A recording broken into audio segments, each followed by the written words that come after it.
Baik teman-teman, sekarang saya wawancarai Ibu Nurhayati. Bagaimana yang dia rasakan sebelum corona dan sudah? Ya, bagaimana tanggapan Ibu?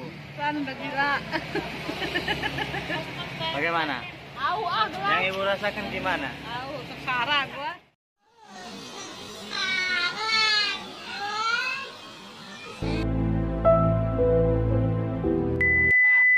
Kenapa bilang sengsara, Bu? Sengsara Emang lah. yang Ibu rasakan gimana? Kerja diliburin, diliburin.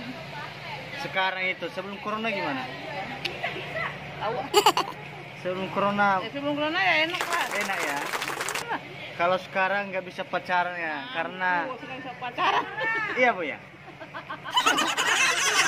Enggak, kalau sekarang nggak bisa pacaran Bu, Tahu ah. kan jaga jarak Bu, nggak boleh ketemuan kan? Amat, bodoh. Ya katanya lebih enak waktu sebelum corona dan sekarang udah pada dilarang karena situasi pandemi ini harus menjaga protokol kesehatan. Jadi ini sebabnya corona. Tahu corona bapak, corona. Pusing memikirkan suami yang belum ngasih duit.